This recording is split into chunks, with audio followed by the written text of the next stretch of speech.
श्रद्धालुओं, जय श्री कृष्णा, जय श्री राम, जय श्री राधे राधे, जय श्री महाकाल। इस प्रवचन में आपको श्रवण कराएंगे गज और ग्राह का पूर्व चरित्र तथा उनका उद्धार।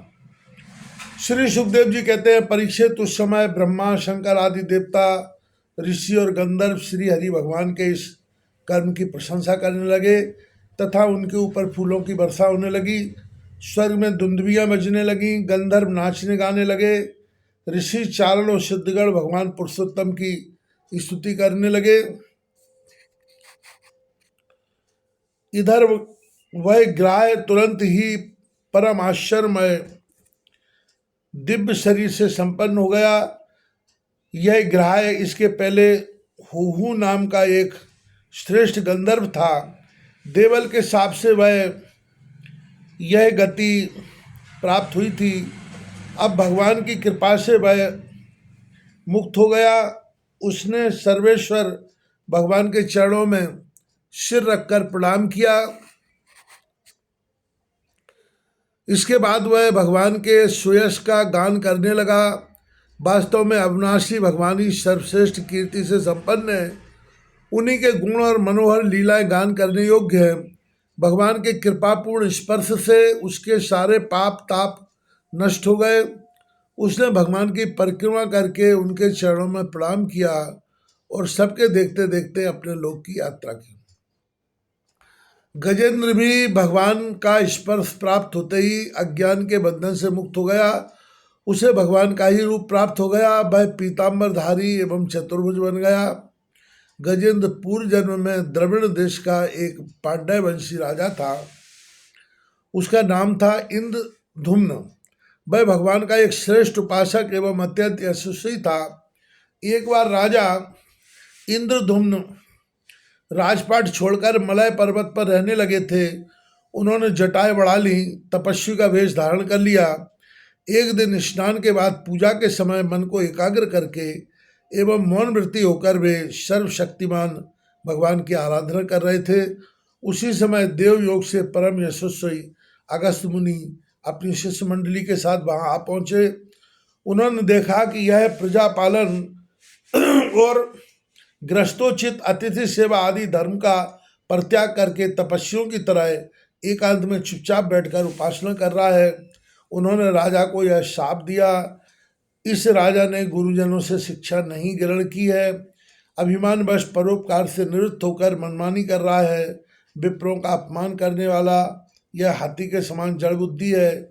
इसलिए इसे वही घोर अज्ञानमयी हाथी की योनि प्राप्त।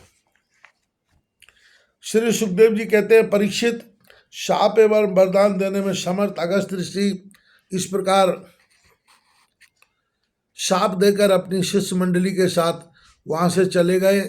राजर्षि इंद्रधुम्न ने यह समझकर संतोष किया कि वह मेरा प्रारब्धी था। इसके बाद आत्मा की विस्मृति करा देने वाली हाथी की योनि उन्हें प्राप्त हुई। परंतु भगवान की आराधना का ऐसा प्रभाव है कि हाथी होने पर भी उन्हें भगवान की स्मृति हो ही गई। भगवान श्री हरि ने इस प्रकार गजेंद्र का उद्धार करके उसे अपना पार्षद बना लिया। गंधर्व सिद्ध देवता उनकी इस लीला का गान करने लगे और वे पार्षद गजेंद्र को साथ ले गर्व पर सवार होकर अपने अलौकिक धाम को चले गए। कुरुवंश शिरोमणि परीक्षित, मैंने भगवान श्री कृष्ण की महिमा तथा गजेंद्र के उद्धार की कथा तुम्हें सुना दी।